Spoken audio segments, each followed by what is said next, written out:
Good morning, flower friends. It's Madonna from Eastside Flower Farm, Los Feliz, California, Zone 9. I have something fun to show you today. If you remember on a previous video, I showed you a building that we put up. You can see it right there in the background. We had a metal building put up with the idea of turning it into a greenhouse. And here we're going to walk through some of my rose garden. And we ordered windows.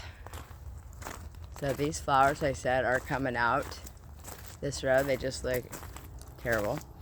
These two pots are coming out. I'm going to revamp them. Here it is, a beautiful fall day, second day of autumn here in Northern California, and it could not be any better. So I have to show you what Wally's been working on.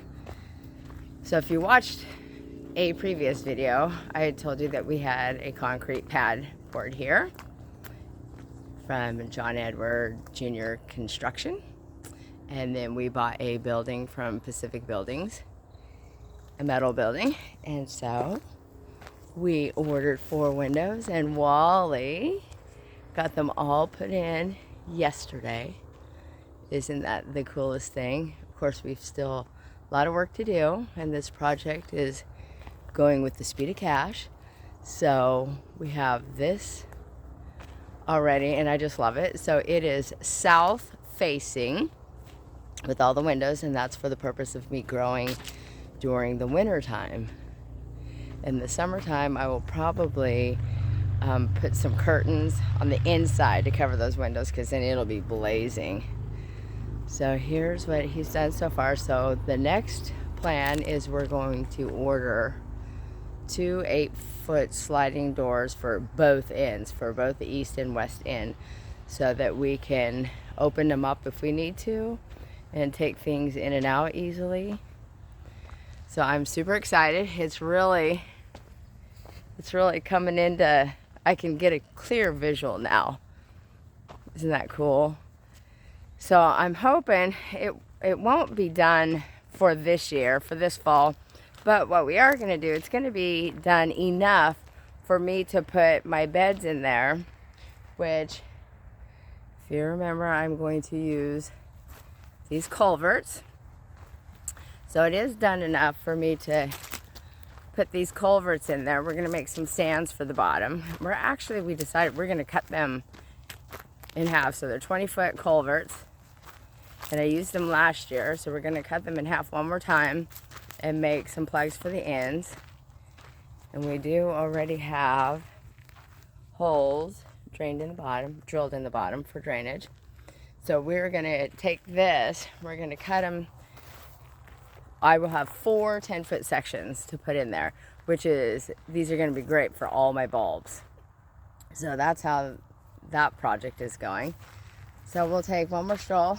My projects for today are, here's my dahlia beds. I'm going to uncover. See, I'd covered up a whole bunch of my dahlias because our sun just is brutally hot here and dry where I am at. So I didn't cover these beds. I wanted to compare the two, and I think it really did help to cover. See some of these beautiful dahlias. So I am going to uncover the ones that I have today. This Cafe au lait, she is always beautiful.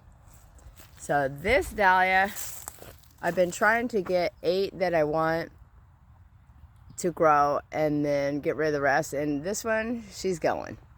I just don't care for it. It's not a good fall color for me. I don't enjoy it, so I'll donate it to the garden club. Look at that with the pinks and yellows. I don't have all the names here on the outside. I have them all written on a book on the inside. Oh, look at her. Oh, she's sleeping all snuggled up. And this one, I just absolutely think is beautiful. So I do have all these written down in order in a book that I have in my craft room. So I know what they are. I just don't have them labeled on the outside here. Some of them I know by heart, but... And so these covers will all come off. Look at the buds on that. So you know what I did? I think I said in an earlier video. In the summertime, they just looked terrible. I mean, I was going to rip them all out and just be done with the dahlia thing. And then I heard Dave Dowling, who was a flower farmer for about 20 years. Now he works for a ball company. He said that like in July, he chops them almost all the way back and then lets them get a fall bloom. Well, I did that. That one's kind of distorted. I did that and I have just buds everywhere. So I will continue to do that this next year and every year. And there's the princess of the place, Miss Stevie girl. So these are all gonna come off. Now what I have noticed is the ones that are in these culverts don't do near as well. And I just don't think there's enough dirt because we have the bottom part filled with gravel. I don't think there's enough dirt for the tubers to expand. So these do not do near as well as one in those big pots. So I will transfer all of them into the bigger pots this next year. They are doing well right now. They are doing really well right now. Fall is definitely the time they've stepped up, but they are noticeably smaller than the ones in the big ones. So I did last year also when I dug them up, I noticed that some of the tubers were disfigured and it's just they don't have the ground space to grow. So these covers will come off today. And I will take my list and I'm going to start marking all my dahlias now so they know which each one is. And then I'm going to select this year 8 varieties, 8 different colors, and then I will grow probably 50 of each one this next year and then just start dividing them after that. Here's another project for today. I'm going to go through and deadhead all these roses. It is time. Don't they look beautiful? Even though they need deadhead, they still just look spectacular. This is all dressed up. It is a beautiful, beautiful, just pink cabbage type rose. It's just absolutely gorgeous. So I am going to start my day and I'm going to just get to digging because I have lots to do. I have lots of plants that I want to put in the ground. I have started my seeds for my fall planting yesterday. I'm a little bit behind, but I think they're going to do really good. And I will take you on a video with that probably later today. I'm going to get all those in the fall. My transplants need to be in the ground 4 to 6 weeks before first frost. For us is normally between December 1st and December 15th. So even if I'm a little late, I'll just cover them. I'll hoop and cover them. So it's not going to be, I'll be just fine. And we just got back from a little trip to Disneyland. So I purposely started them late because there was no way that I wanted to give somebody the responsibility of watering all these little seedlings. And then if they died, they would feel bad. I don't want to do that. So here's just my little seed of autumn joy is coming in really well. So here's just a little trip through the side garden. And it's a beautiful day. We're supposed to actually get rain tomorrow, which is going to be spectacular. And it's just been the most awesome summer that we've had in a long time. It has not been extremely hot. Oh, I have to show you. Kelvin floodlight, she's starting to open up. It's a dinner plate dahlia. Go slow so you don't get dizzy.